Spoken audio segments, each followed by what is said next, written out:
سختی آشو نند امام مالک بن انس رحمه الله تعالى جدتا امام دار الهجرة امام دار الهجرة دار الهجرة دا مدينة منورين دا مدينة باشندو دا مدينة تقريبا روايات في الديرش ونزيات نمون راغل اصل نمخو يبقانا يثرب دعام دا من شاعران دا وصل يثرب يثرب دي دار ثريبا يثربو خلق مرارا نتبه بقرات دي ابو هواي دير زياتا داسي بیمارا بندي ابو هوا کمزور بندي ابو هواي وش دي طول الدنيا نا خيستا ابو هوا وچ سړیان تلاشي نو اس خبر رب کې خوشالي نو دې ته دار الهجرة دا امام مالک رحمه الله ابتداء مدد دے مالک ابن انس عام طور باندې د خلکو دا خیال لري چې انس بن مالک دې زویر دا د حضرت انس بن مالک زویر نه دی دا مالک اصبحی دا د مدینه منوره اصل باشندگان دي د پلار او د پلار تابعی او نکیم تابعی او غالبا ورنکی صحابي دا هغه امام دی چې ټول علوم دلته په دې مدینه منوره کې حاصل کړي د سفر نه دي ثابت چې د مدینه منوره نه بار چرته سفر کړي دا په 93 هجری کې پیدا شوی او 179 هجری کې وفات دی 179 هجری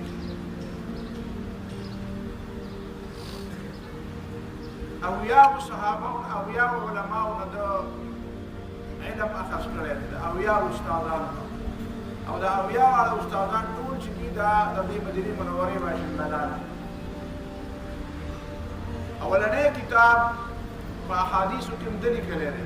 دغه مخکې واړه کتابونه وړې صحیفې وي دا چې کوم خلک اعتراض کوي چې صحابه کرام په زمانه کې د نبی صلی الله علیه وسلم په زمانه کې احادیث لیکل شوي نه دي لیکل شوي دي ابتدا کې نبی صلی الله علیه وسلم منع کړی و چې چاته د حدیث او قرآن فرق لا پوره نه دی واضح هغه ملي بیا چې کله خلکو ته پته ولګي چې د قرآن او د حدیث واضح فرق دی خلک په فرق باندې پوه شو نو بیا د هغې نه بعد نبي صلی الله علیه وسلم اجازت ورکړه او بې شمېره صحابه کرامو هغې خپلې وړې صحیفې لیکلي دي باقاعده مشهور ابو هريره رضی الله تعالی عنہ باقاعده لیکل کړي دي 5374 احادیث ابو هريره رضی الله تعالی عنہ نقل او د ټول لیکلي مروان په دې باندې یو ځل ازمایش او امتحان یې یو سړی ورته کېناو وی دا ابو هريره رضی الله تعالی عنہ پارس کې حدیث لیکي چې څه مسله راشي ابو هريره رضی الله تعالی عنہ وی حدیث دی پټي دا په هغه زمانه کې دا اعتراض یو ځل ابو هريره ته مخامخ چاوي وی ته په هغه مسله کې حدیث پیش کړي د نبی صلی الله علیه وسلم په موجودګۍ کې دا اعتراض داسې نه دی چې اوس یې خلک کوي اوس خو دا منکرین حدیث ډېر زیات په شور شرغب سره دا اعتراض کوي چې کوم سړي د نبي علیه السلام په مجلس کې 3 کاله تېر کړي دي نو هغه د ټولو نه ډېر زیات حدیث بیانوي او چې کوم د اوله ورځې نه د نبي علیه السلام سره ملګری دی نو هغه د 500 حدیث هم بیانوي وایي دا څنګه چل دی نو دې نه دی یو کنفیوژن پیدا کوي یو شک پیدا کوي د خلکو په ذهن کې چې دا نعوذ بالله دا حدیث د ځانه جوړ شوي دي عالم کې ابو هريره رضی الله تعالی عنہ وایي چې خلک ما ته وایي چې دا ډېر زیات حدیث جمع کړي نو زما بل کار نو ما هم دې ته کار ویلې زما خو یوه خېټه وه او د هغې هم ډېره پروا نه ساتله ډوډۍ به میلاو شو نو وبه مې خوړه که میلاو نه شو نو په ډوډۍ باندې هم پروا نه ساتله چې ډېر زیات به وږی شو چېرته د ابوبکر صدیق یا د عمر فاروق رضی الله عنه سره به روان شو په لاره به مو سره په یو حدیث بحث کوو ما په مطلب دا و چې حدیث به ما ته د ده نه ښه معلوم نو ما به وایي چې زه دروازې ته ورسو نو زه دی به راته ډوډۍ ست کړي نو کله به یې راته ست وکړو کله به یې ونه کړو نو واپس به رالم کله به راباندې د لوږې نه چې چلو شو خلکو به راته تلي مګل وي بیا ابو هريره پیریان راغلي ما پیریان نه و راغلي وایي زه به وږی وم خو چاته به مې وی نه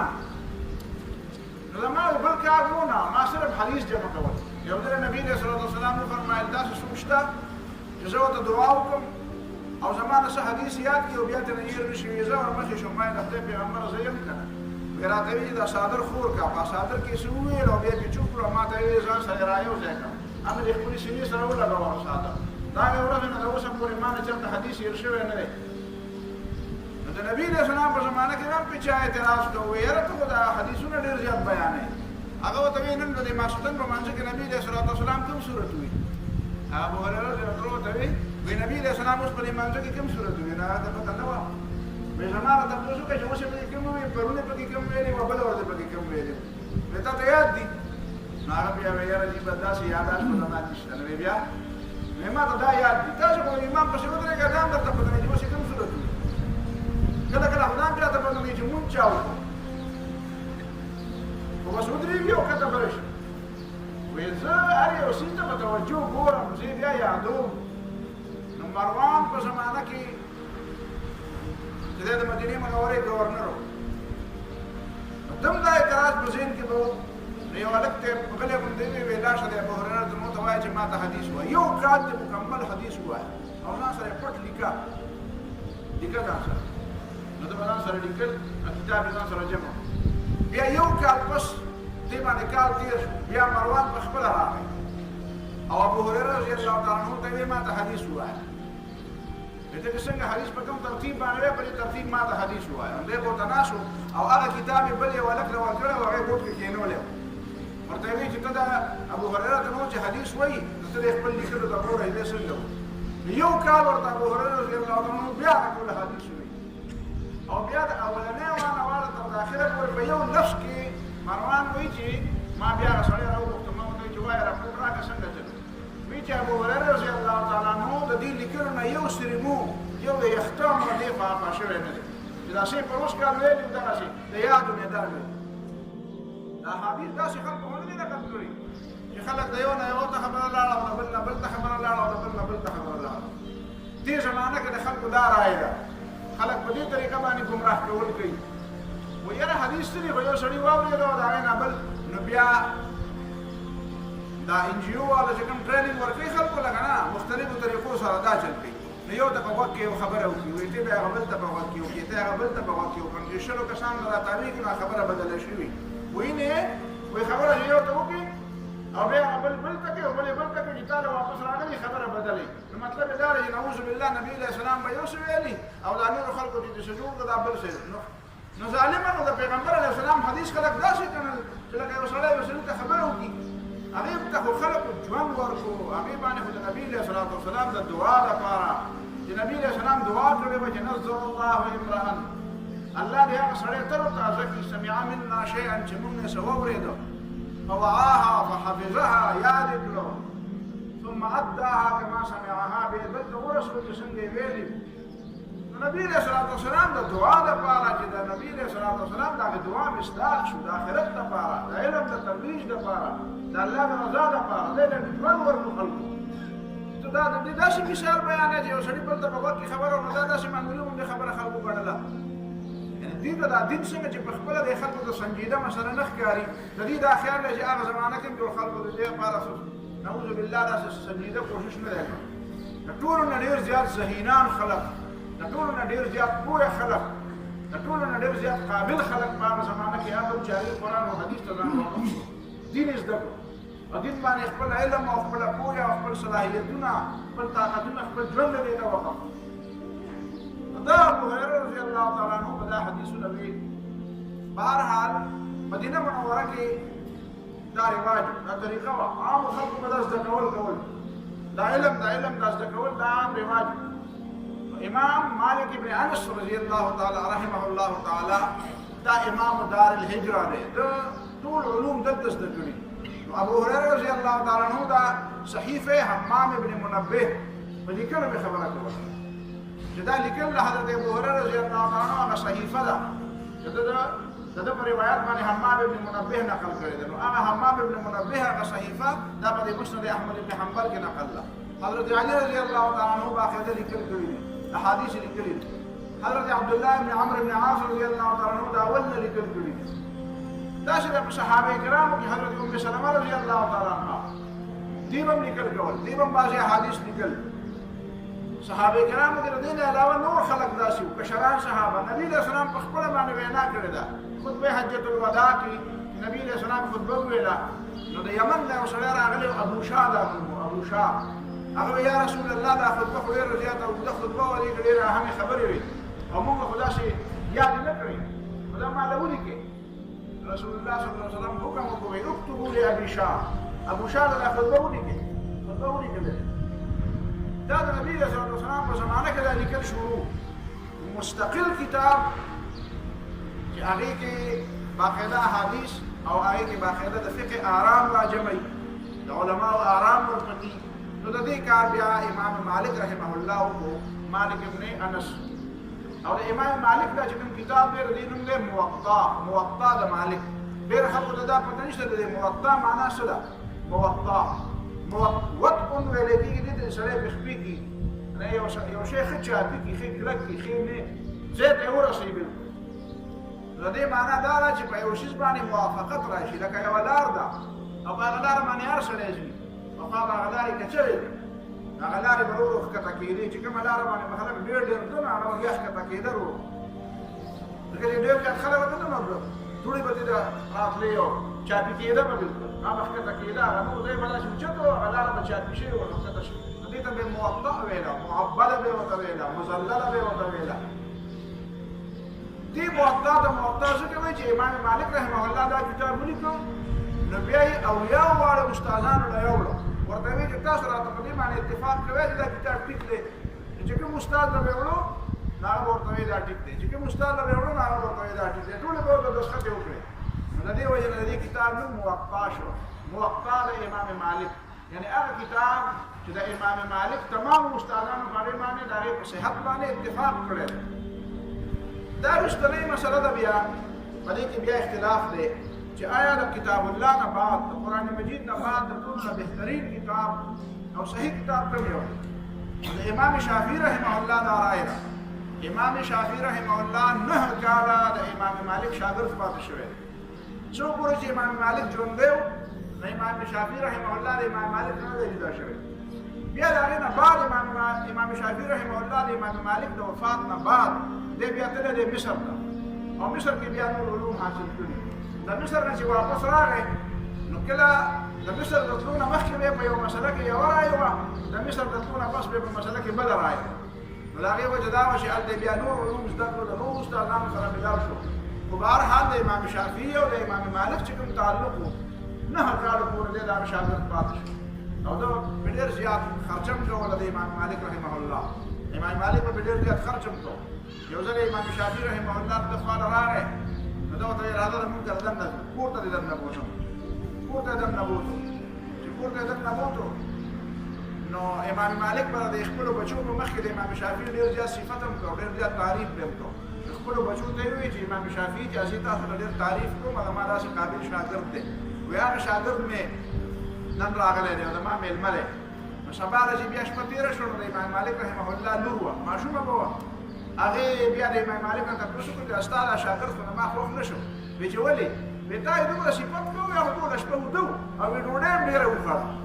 وایي ډوډۍ ډېره وخوړه وایي نور عام طور باندې چې مېلمانه دونه ډوډۍ وایي ډېره ډوډۍ وایي موږ به د ډېره ډوډۍ د خوراک عادت لرو ته به بېګا ډېره زیاته ډوډۍ وخوړه پلار ته یې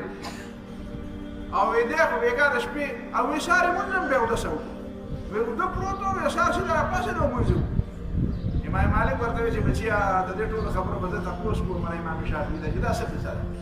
امام شافعي نه تپوس وکړو وایي چې زما لور ده او هغې به ستا تماشه کړې ځکه چې ما ستا ډېر زیات تعریف کړی دی نو هغې وایي چې زه د ده معلومات کوم چې دا څنګه د ده عمل څنګه دی د ده ناسته پاسته څنګه ده نو هغې خو در باندې 3 اعتراضونه کړي وایي څو اعتراض وایي یو اعتراض یې در باندې دا د بېګا ډوډۍ ډېره زیاته خوړلې وه امام شافعي رحمه الله ورته وایي زه ډوډۍ ډېره نوره نه خورم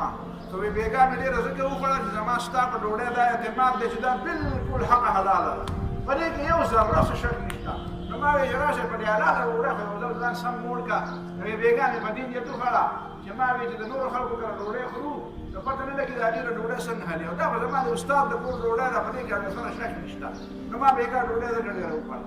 وایي بلې څه اعتراض کړی وایي بل اعتراض دا کړی دا خو د شپې ټوله شپه پروت ده خو سره تهجد ته پام نسېده وی چې امام شافعي راته جواب راکړ چې بېګا چې زه پروت یم که نه نو زه ویده شوی نه یم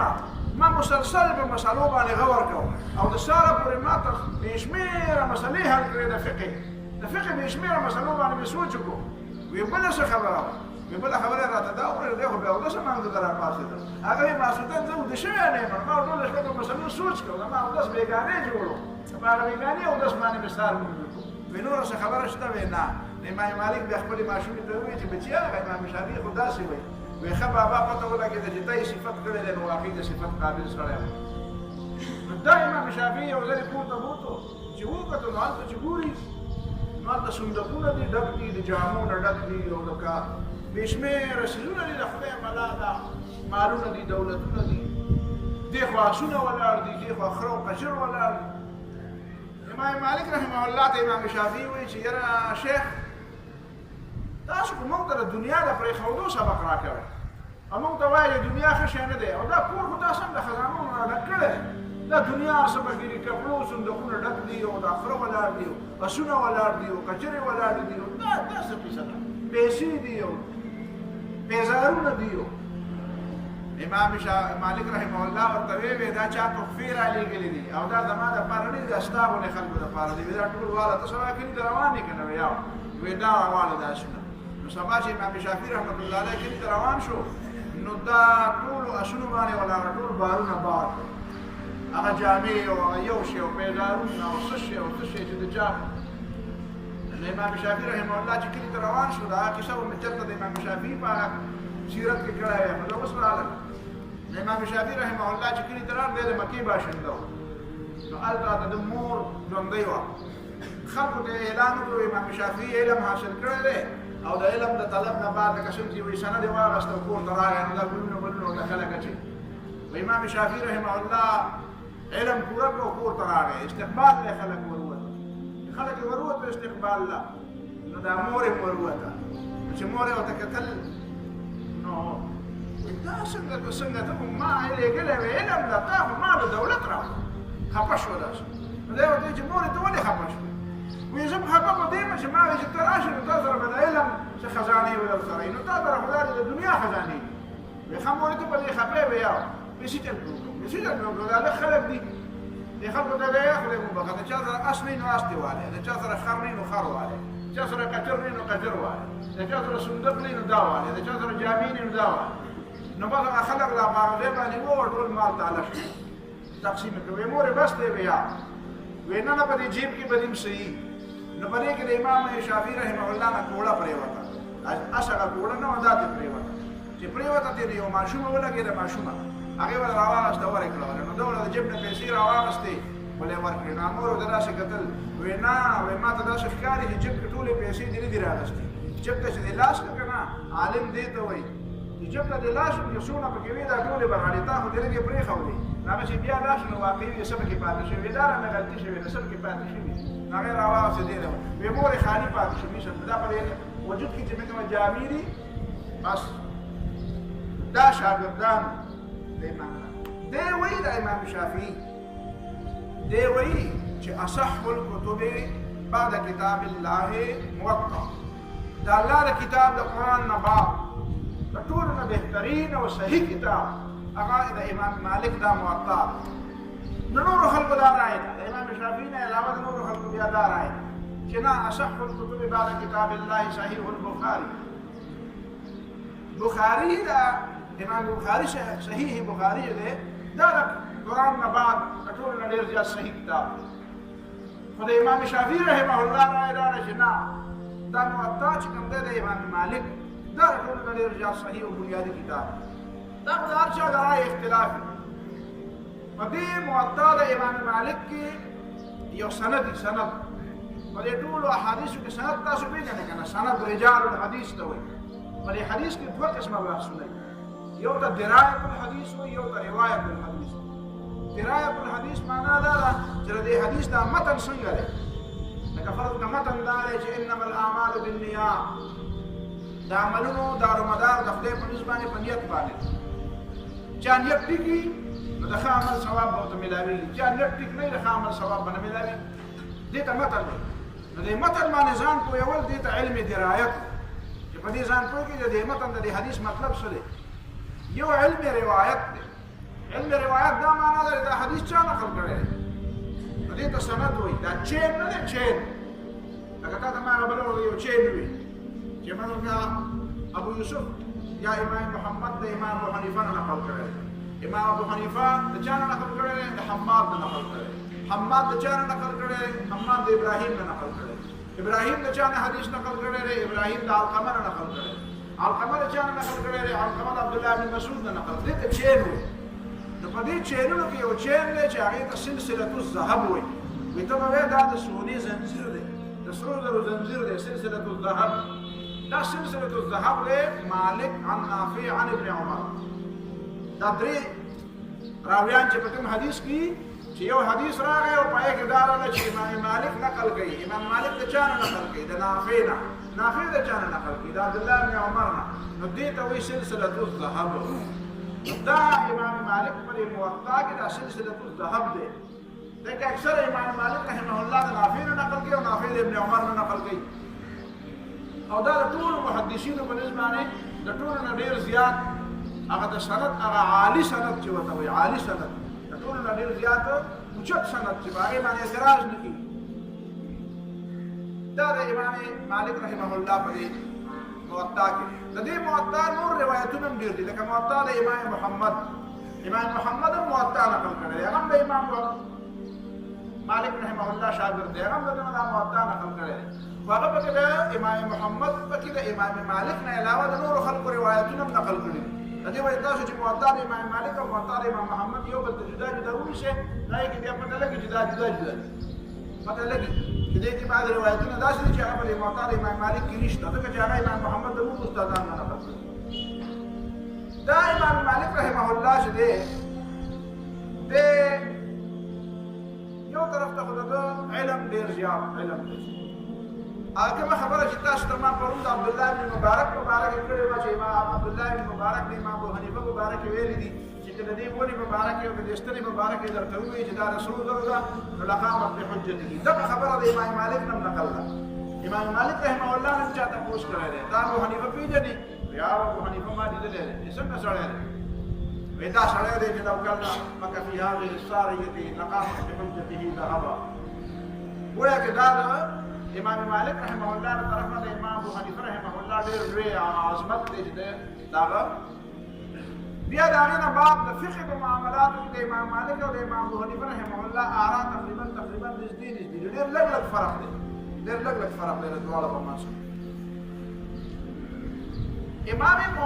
مالک رحمه الله دا موطا داسې اهم کتاب دی او دله الله تعالی دومره لوی قدر او منزلت ورکړی و چې منصور چې دی ابو جعفر منصور چې کوم عباسي خلیفه دی هغه ولګېدو امام مالک رحمه الله ته. ته خو به امام مالک ته ډېر زیات تکلیفونه هم رسولي دي خو دا بادشاهیان وو داسې یو طرف ته به یې مطلب و نو زور به یې وله ورکوو چې د خپل مطلب دپاره د ما د مطلب دپاره فتوا ورکړه. او کله کله به چې هغه موقع داسې نه وه نو بیا به یې ورته ځان هم نږدې کړو نو چاپلوسي به یې ورته کوله. یو ځل د امام مالک رحمه الله ته وایي چې داسې چل کوم ما یو فیصله کړې ده. وایي څه فیصله؟ وایي د ټول مسلمانانو ملکونو مسلمانانو علاقو ته یو پیغام او یو اړر لېږم فرمان لېږم چې ټول خلک به د امام مالک رحمه الله په دې موطا کتاب باندې فیصلې کوي. او دا کتاب امام مالک رحمه الله ورته دا کار نه کوه. دا کار مه کوه. علما په ټوله دنیا کې خواره واره دي. صحابه په ټوله دنیا کې خواره واره دي او علم ډېر خور شوی دی. ضروري نه ده یو سړي په علم باندې ته خلک راجمع کړي. بس پرېږده دا چې خپل تحقیقات دي دا چې خپله رایه ده. څوک چې په کومه رایه باندې د دلیل په بنیاد باندې عمل کوي بس هغه پرېږده آزاد. دا که په امام مالک رحمه الله کې لږه غوندې نفس پرستي وې لږ د ځان د اوچتولو د خپل ځان د ښودو سره لږه غوندې ښه نو دا خو ورته موقع وه که نه. هر سړی وایي یاره دې زما کتاب دونه مقام ورسېدو زما کتاب نو ته به بیا ویلی چې زما کتاب ته دا مقام میلاو کړي چې دا په ټوله دنیا کې مسلمانانو دپاره یو لیکن یو قانون جوړ شو. حالانکه دا قانون دا د امام مالک رحمه الله هغه ویې نه دا زه نه غواړم ځکه چې دا علما یوازې زه نه یم عالم یوازې زه نه یم علما نور هم ډېر زیات. څنګه چې امام ابو حنیفه رحمه الله د حکمرانانو د لاسه ډېر په تکلیف شوی دی او ډېر لوی مصیبتونه ورته رسېدلي دي. داسې امام مالک رحمه الله هم د حق وینا په وجه باندې دته ډېر تکلیفونه او ډېرې مسلې رسېدلي دي. یو روایت کې دا راځي چې دا ابو جعفر منصور ولګېده او د درې علما ځان ته راوغوښتل، یو دا امام مالک دی، یو امام ابو حنیفه دی، یو ابن ابي ذئب دی. دا درې واړه راوغوښتل، ورته ویې چې وایه زه څنګه سړی یم؟ بادشاه ورته وایي زه جایز خلیفه یم که ناجایز یم؟ امام مالک رحمه الله خاموشي اختیار کړه، خاموشي اختیار کړه. امام ابن ابي ذئب ورته وایي چې ته بالکل په غلطه طریقه خلیفه شوی دی، دوه مسلمانان نه تپوس ستا په باره کې نه دی شوی په ناحقه. البته اوس هم خلیفه شوی نو د خدای نه ویلې او لږ سم کارونه شروع کړل. امام ابو حنیفه ته ویې ته شوی؟ امام ابو حنیفه خو به سم راکېښود او ورته ویې ستاسو ټول خاندان ظالمان دي، تاسو خو ټول په حرامو کې لوی شوي یې، حرام یې خورئ، رشوتونه خلکو له ورکوئ، د رشوتونو بازار هم ګرم کړی دی، حقه خبره څوک نشي کولی. ما نه تپوس ته څه دپاره کوې؟ امام ابو حنیفه ورته وایي څه دپاره ما نه تپوس کوې؟ دې دپاره زما نه تپوس کوې، حق د غوښتو دپاره د دې د حق د معلومولو دپاره زما نه تپوس نه کوې. موږ دا درې واړه علما د دې دپاره راوښتي یو چې زموږ د ځان دپاره جواز سند اخلي، چې بیا به خلکو ته ویلې دا دومره درې علما راغلي وو او ګوره که نه زما په حق کې دا خبرې وکړې، نو ته صرف په دې وجه مونږ یېرې د مرګ نه هم یېرې چې مونږ تا نه ویرېږو او ستا په حق کې فیصله وکړو، مونږ تا نه یېرېدو والا نه یو. ابو جعفر منصور غلی شو او بیا چې واپس لاړو نو بیا یې خلکو ته تحفې بیا تیلې ورکړې تیلې. نو بهرحال امام مالک رحمه الله ته ډېر زیات تکلیفونه رسېدلي. مختصره خبره دا ده چې د دې ابو جعفر منصور په زمانه کې جعفر ابن سلیمان د مدینې منورې ګورنر و. هلته یو مسله را پیدا شوې وه، مسله دا را پیدا شوې وه چې دې حکمرانانو د دې بنو عباسو حکمرانانو طریقه دا وه چې دوی به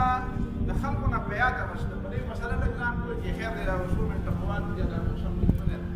در په مسله بیعت به یې اخیسته. بیعت خو ووټ ته وایي، ووټ دې ته وایي چې فرض که دا اوس موږ ناست خلک یو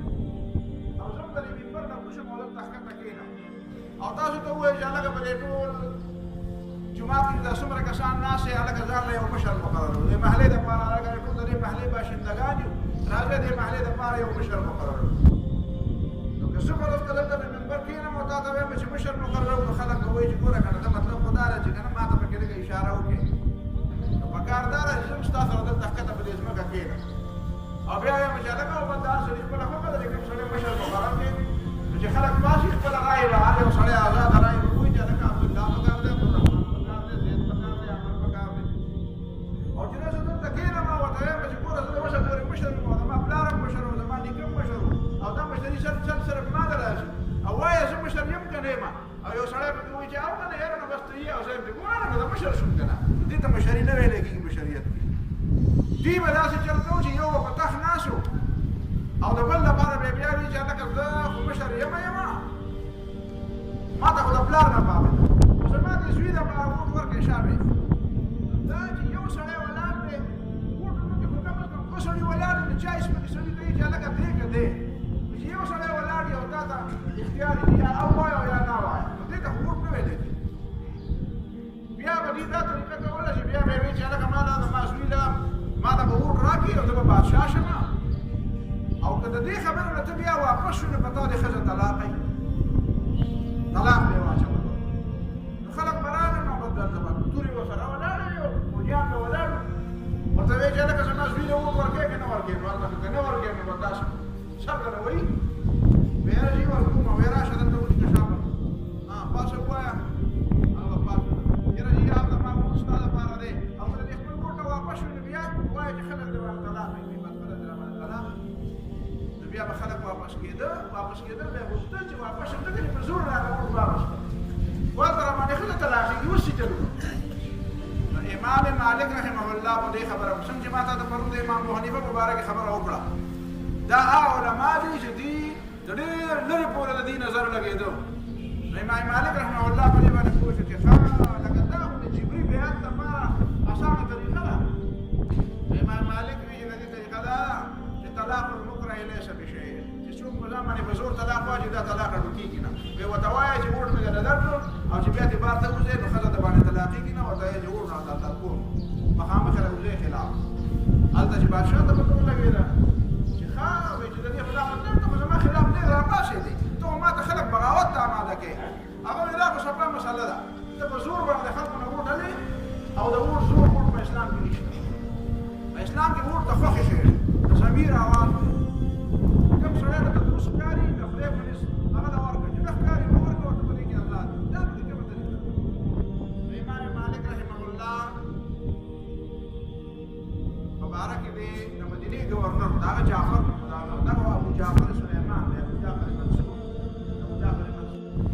چې دا امام مالک سم کړ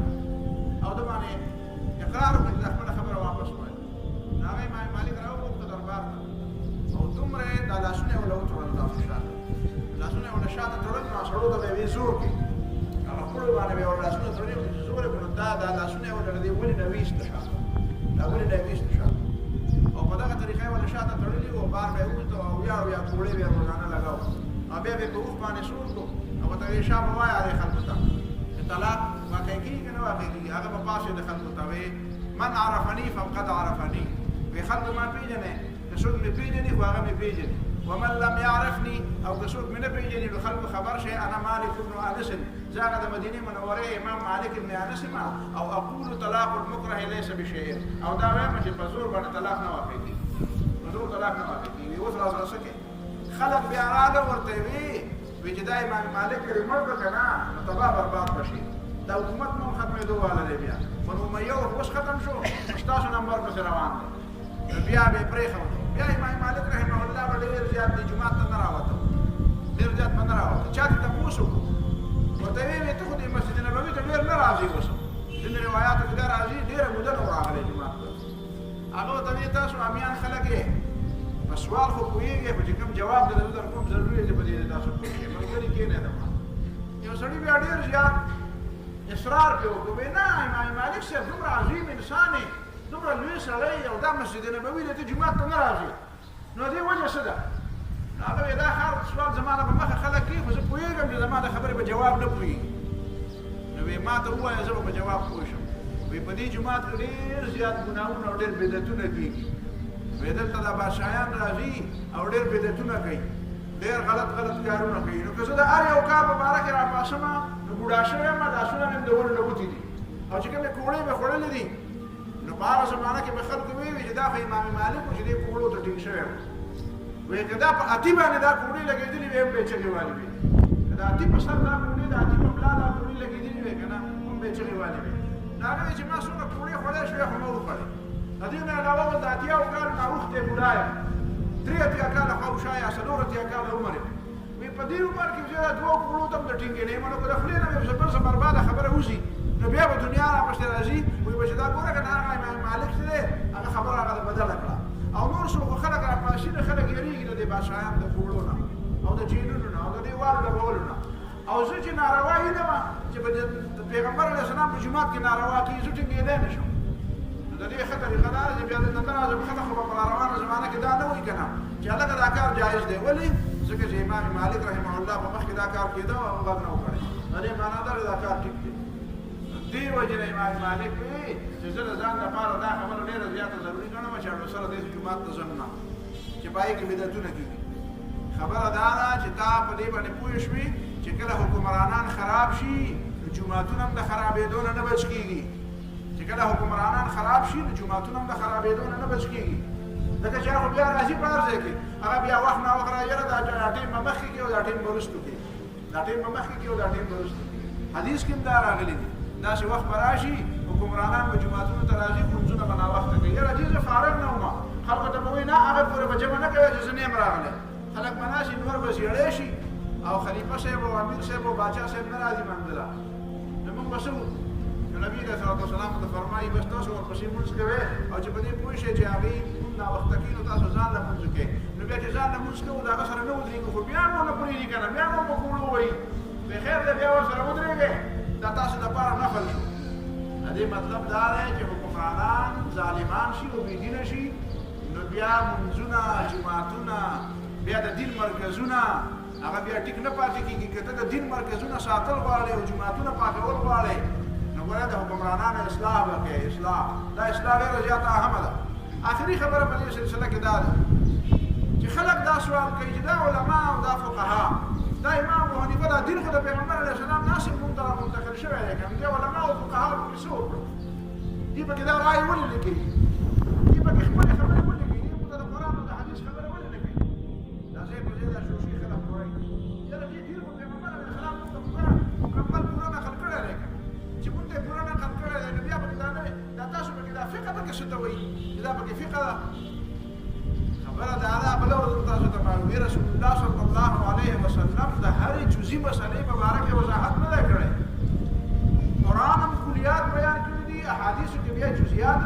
کلیاتو خو وقایع او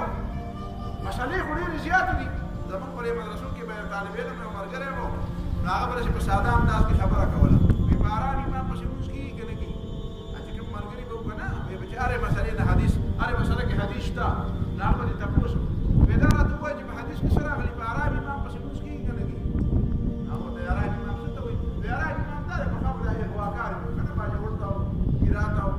کوم ځای ته به یې خلک ورته لږ خفه نه شي، بیا به وایي چې هلکه د تیرا نه دې واخلو. زموږ په علاقو کې به داسې وه لکه سکاکوړ ته به یې سړی ورته سکاکوړ ایجنسي وکړه، په ایجنسۍ ته به یې سړی ورته د مخلوقاتو مرکز. نو بیا به چې ویې کتل هلته به روژه راغله، چې روژه راغله نو هغه هېڅ به صورتونه به ورله ورکړل. بیا لکه تا له مونږ درځي بیا به مونځ خو به یې کوو، بیا خو هغه نه کوله، مونځ به یې کوو. نو بیا لکه مخکې شه، نو چې مخکې شه نو هغه خو به هغه به یې اغوا کړی وو. نو بیا به خلکو دا سوال وکړو، بیا لکه په ارام امام پسې مونځ کېږي که نه کېږي؟ یې اغوا کړی دي او که پیسو باندې او بیا پیسې راکړه چې در پرېږده او بیا ورپسې مونځونه هم کوي. نو هغه به تپوس وکړو، وایه په حدیث کې راغلي په ارام امام پسې مونځ کېږي، په دې کې حدیث شته که نشته؟ نو هغه به بیا دا اصل پسې وګرځاو. وایي نه نه په هره مسله کې حدیث نه وي. نو ویې د فکر ضرورت خو همدا راته ویل کړه چې ته به د ځانه بیا بیانوې، بیا به تا ته تپوس کومه، تا ته خو ځان ته پته نه لګي. نو دا علما چې دي هغوی دا کار په دې وجه وکړو چې کوم وقایع، کوم نوې نوې واقعات، کوم نوې نوې مسایل دا به راتلل، نو بیا به د هغې نه بعد خلکو ته به پته وایي څه حل دی. نو علما د هغې حلونه پېښ کړو. داسې نه دي د حدیث یې په ځای پرېښوله او تا ته یې ویل چې حنفي شه. ما د پرې پنجاب کې ډېر کلونه مخکې یو 15 کاله مخکې نو هلته یو اهل حدیث و، نو هلته کورسونه شروع کړل. نو ما ته یې ویل چې ګوره اوس دا خلک په امام ابو حنیفه ته امام اعظم وایي، دای ته وایي دا امام اعظم خو پیغمبر دی.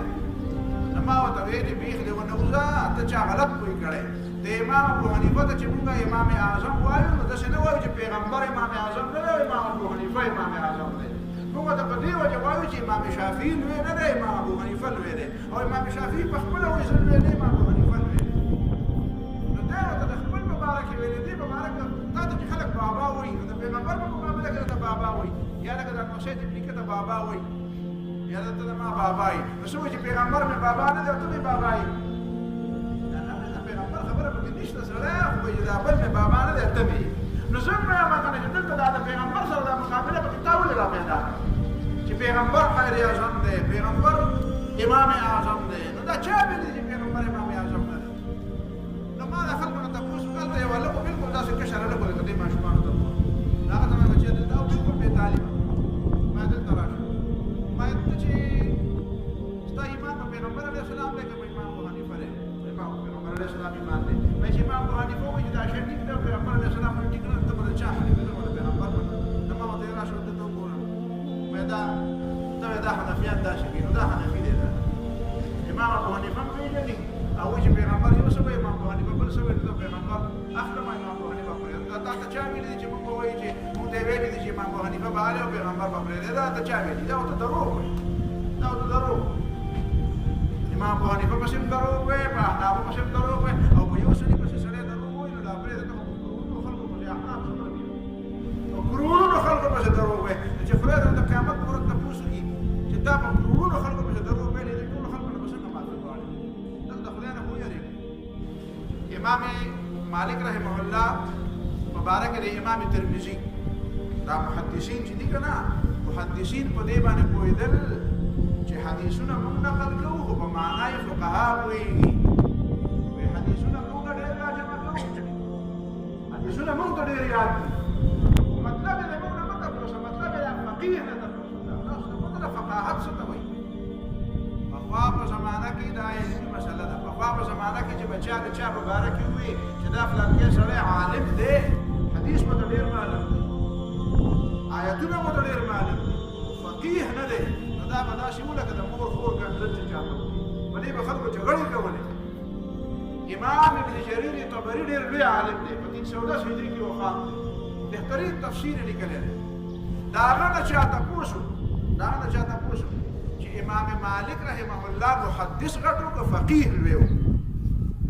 ډېر لوی محدث و که ډېر لوی فقیه و؟ نو هغه وی فقیه دونه غټ نه و، محدث ډېر غټ و. نو مالکیان ورپسې راولګېدو، دومره یې کړ چې بیا جومات ته منځونه نشو راتلی، او بیا چې مړ شو نو په خپل کور کې خلکو ښخ کړي، جنازې یې څوک نه کړه. ویې ولې؟ وایي دا زموږ امام ویني چې دا محدث دی او فقیه نه دی په فقه نه پوهېږي دا کنزل ګڼلی کېدل اوس خلکو ته فقه کنزل ګڼلی کېږي وایي چې دا فقیه دی وایي دا فقیه څه ته وایي فقه څه ته وایي فقه وایي فهم نشي ویلی فقه وایي دا فقه وایي فقه څه ته وایي نو فقه خو په حدیث کې راغلی ده فقه خو په قرآن کې راغلی ده لیتفقهوا فی الدین خو په قرآن کې راغلی ده فقيه واحد أشد على الشيطان من 1000 عابد يو فقيه شيطان ته د زرو عبادت گزارو نه دغه کوم راکول ډېر زیات ګران دی او په حدیث کې راغلی دي نو ترمذي باب غسل الميت چې مړي له غسل ورکړي عطيه رضی الله تعالی عنها سلمہ دا دوه بیانې د دې یو سلمہ المؤمنین دا عطيه المؤمنین دا د دې دوه یو حدیث نقل د نبی علیہ الصلوۃ والسلام نور وفات شو نبی علیہ الصلوۃ والسلام په ته هدایت راکول چې غسل لور کې راته وی چې غسلنها بماء وسدر او د بیرې په پاڼو باندې ولمبوي درې ځله ولمبوي او درې ځله یا پنځه ځله ولمبوي او بیا د هغې نه بعد پکې کافور او داسې څه خوشبويي ورته په کفن کې واچوي او چې کله د کفن مقرر شي نو بیا ماته ووایه نبي علیه السلام بیا خپل کمیس موږ له راکړه دا اوږده کیسې کوي بیا امام ترمذي د دې په اخر کې وایي چې ښه د دې حدیث نه دا معلومیږي چې نبي علیه السلام فرمایي چې مړی لمبې یا به درې ځله لمبې یا به پنځه ځله لمبې ښه نو اوس پسې چلو که مړی به درې ځله لمبو که پنځه ځله لمبو که د درې نه کم لمبو نو بیا که د پنځو ځله نه زیات لمبو نو بیا د لمبو ګنایي امام ترمذي بیا د علماو آرا نقل کوي نو اول د امام شافعي رایې نقل کوي و امام شافعي رحمه الله وایي چې ښه خبره خو دا ده چې درې ځله یې ولمبې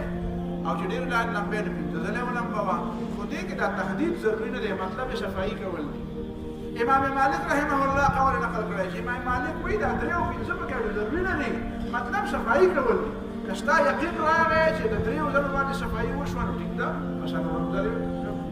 لمبولو ته ضرورت نشته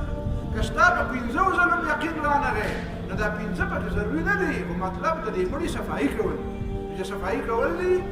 دا درې او پنځه خو پکې د استحباب لپاره ده دا خبره چې امام مالک را نقل کړه چا را نقل کړه امام ترمذي را نقل کړه د امام شافعي او د امام مالک خبره را نقل کړه نو سوال دا را پیدا شو چې امام ترمذي صاحب ته راته ووایه چې اوس په دې کې د چا خبره ټیک ده نو امام ترمذي وایي والفقهاء اعلم بمعاني الحديث وایي ګوره حدیثونه درته ما نقل کړه خو په صحیح معنو کې د حدیث د معنا باندې پوهېدلو لپاره به د فقیه نه تپوس کړي امام مالک فقیه دی امام شافعي فقیه دی نو چې هغه وایي چې په حدیث کې خو اگر چې درې ځله لفظ راغلی دی خو مطلب د حدیث دا درې ځلو کې نه دی مطلب یې په پاکولو کې دی نو که پاکول د دریو نه بغیر وشو نو هم ټیک ده که پاکول د دریو نه په زیات کېږي نو هم پکار دی دی په زیات باندې ولمبوه مطلب په دې دریو په پنځو کې نه دی چې ته وایې چې یاره چې به یا دریو یا پنځه که پاکېږي او که نه پاکېږي خو ما ته خو درې ځله ویلې دي نو دی مطلب نه دی والفقهاء اعلم بمعاني الحديث دا د امام مالک تایید وکړو چې فقها داسې د امام ترمذي دا عام عادت چې حدیث نقل کړي بیا په دې حدیث مبارک کې رسته وایي په دې کې اختلاف راغلی ځینې علما دا وایي ځینې علما دا وایي یا ستا پکې څه رایه ده وایي زما پکې دا رایه لهذا د علماو قدر پکار دی دا علما په احادیثو پوهېږي دا په دین باندې پوهېږي دې موږ ته مسله اسانه کړې ده چې کومې نوې مسلې موږ نه شوې حل کولی هغه راله دې حل کړي دي لهذا د دې اهل علم قدر پکار دی او د دې د پېژندلو مطلب هم دا دی چې زما او ستا او د دې نوي نسل په ذهن کې د دې خپلو مشرانو او د دې خپل تاریخ د دې ګلونو او د دې لوی لوی خلکو احترام پیدا شي واخر دعوانا